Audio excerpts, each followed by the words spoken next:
The Color Out of Space. West of Arkham, the hills rise wild, and there are valleys with deep woods that no axe has ever cut. There are dark, narrow glens where the trees slope fantastically, and where thin brooklets trickle without ever having caught the glint of sunlight. On the gentler slopes there are farms, ancient and rocky, with squat, moss-coated cottages brooding eternally over New England secrets in the lee of great ledges. But these are all vacant now, the wide chimneys crumbling and the shingled sides bulging perilously beneath low gambrel roofs. The old folk have gone away, and foreigners do not like to live there. French Canadians have tried it, Italians have tried it, and the Poles have come and departed. It is not because of anything that can be seen or heard or handled, but because of something that is imagined. The place is not good for the imagination, and does not bring restful dreams at night. It must be this which keeps the foreigners away. For old Ammi Pierce has never told them of anything he recalls from the strange days. Ammi, whose head has been a little queer for years, is the only one who still remains, or who ever talks of the strange days. And he dares to do this because his house is so near the open fields and the traveled roads around Arkham.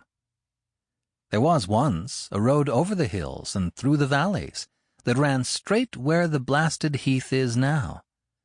But people ceased to use it, and a new road was laid, curving far toward the south. Traces of the old one can still be found amidst the weeds of a returning wilderness, and some of them will doubtless linger, even when half the hollows are flooded for the new reservoir. Then the dark woods will be cut down, and the blasted heath will slumber far below blue waters, whose surface will mirror the sky and ripple in the sun. And the secrets of the strange days will be one with the deep's secrets, one with the hidden lore of old ocean and all the mystery of primal earth. When I went into the hills and vales to survey for the new reservoir, they told me the place was evil.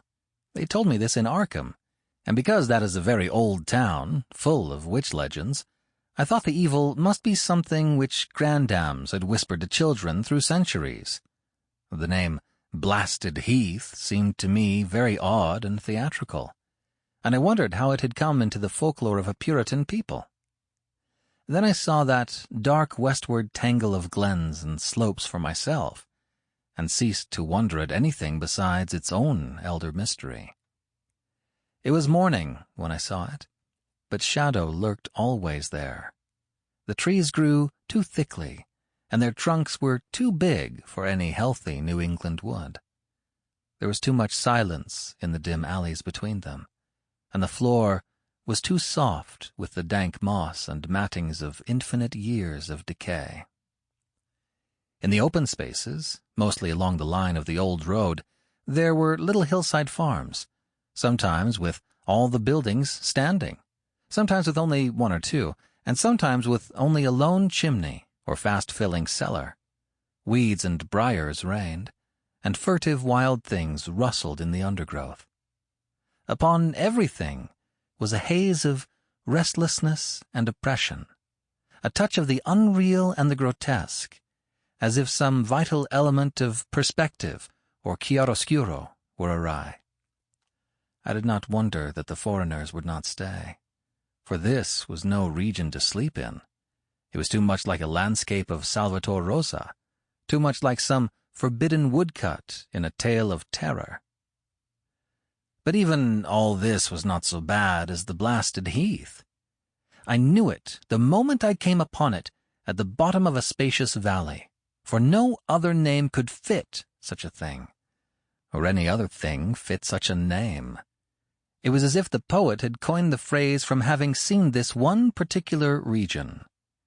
It must, I thought as I viewed it, be the outcome of a fire.